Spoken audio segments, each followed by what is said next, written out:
Where the US housing market goes next, as told by two charts. This is an insane article from Fortune. I will have a link to this article down in the description below. But here's all the fluff. Let's just get to the two charts. Here they are, okay? This is insane. This tells the whole story, okay? Look, spiked mortgage rates are no joke. The number of U.S. households who no longer qualify for a $400,000 mortgage based on the shift in mortgage rates since December. Now look, back in January, someone could borrow $400,000 and there was only about 392,000 people who could not afford to borrow that, okay, right?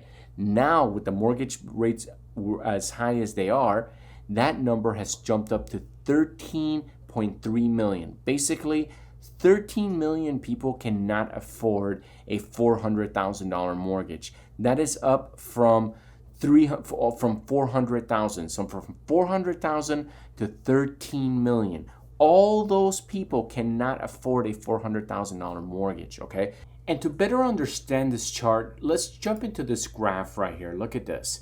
This is basically when you want to borrow $400,000, which is this graph right here, at 4.75%, that's $2,000. That's how much you will be paying. At 6%, it goes up to $2,300 or $2,400. So that's almost a $300 difference. But when you go over to, we had rates as low as 3%, even lower at some points, but the payment would be almost $1,700. So $1,700 all the way up to $2,300.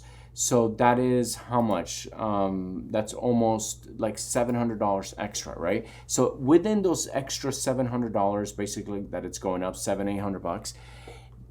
That's how many people get priced out, okay? Between that, $700 is what basically breaks, the difference of 13 million people, right? Going up, $600, $700, $800 as the rates, fluctuate. That's how many people get priced out, right? And the rates are only rising. So that is definitely cause for alarm. And then we go into the second chart right here. Check this out. Mortgage payment to income ratio. So right now, because everything is so expensive, the income ratio is 33%. And look, right before the last big crash, they were at 34%. Basically, right now properties are so expensive that people are paying 33% of their payment is going to their mortgage. And that is basically not good. Let's read this asterisk. The share of U.S. median income needed to make the monthly principal and interest payment on the purchase of an average priced home. So it's basically telling us not everybody's paying 33% more, but this is basically telling us is that the prices went up so high, so quick that now, a lot of people don't make enough money to basically live on their own, buy the house in their own neighborhood. If they were to buy their same house, on average, they would be paying 33% of their income would be going to that mortgage, which is sort of insane. If you look at like normal, we're looking at 17-20% right down here, which this seems to be more of a normal payment. But look, as coronavirus happened and the prices shot up, you could see how the affordability just went through the roof, right? People cannot afford to live in their own neighborhoods, and this is why we're having a problem. Now, let me just show you something about this chart right here. Look at this. From 2006 to 2012, you could see how the price of homes basically became lower and lower because generally people still make about the same amount. So this basically shows how the slide in home prices to where they got to a level that it was more affordable, and then it was sort of steady growth, right? So when we see the next market crash, we're gonna see how fast and how drastic the price drops. I mean, is it going to be a big spike and then a big drop? That's what some people are thinking. But I'm still thinking that we're going to go to 2019 levels. But let's see how it all basically, it all comes out, right? Because this is kind of like a moving target. Nobody really knows how, inflation is really going to affect the bigger picture of the U.S. economy. So a lot of people are keeping their eyes on this because it's sort of new territory for us. I mean, we haven't had this high inflation since the 80s, and the economy was totally different back then. Okay, really, it was totally different. I mean, things have changed, and we're just gonna have to see how this all plays out. I hope that it all works out. I mean, I'm hoping for prices to come crashing down, but at the same time, I don't want like the whole world to come crashing down. That's the last thing I want. So I just we'll see if one can if we could get lower prices and hopefully stabilize the economy.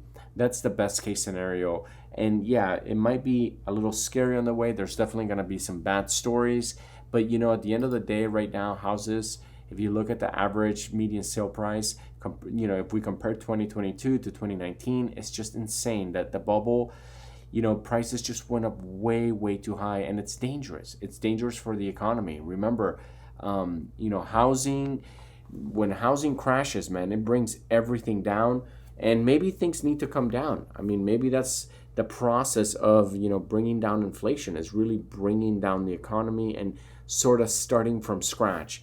We're going to have to see.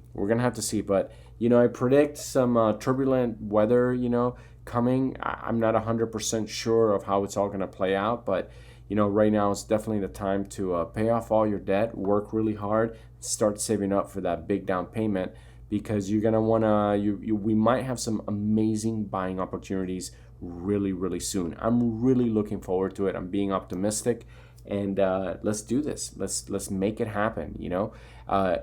Setting goals starts right now. It started yesterday, right? It really and setting a goal to buy a house. I mean, that is a huge goal. So it's all about saving. It's all about having that W-2 job, and start looking, researching, right? Find properties, drive around on Sunday if you got nothing to do. Go out and visit some open houses.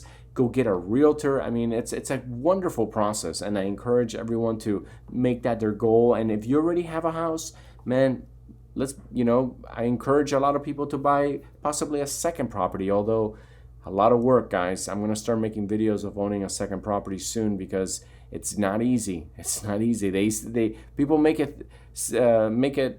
think it's easy, but it's really not. It's a lot of work.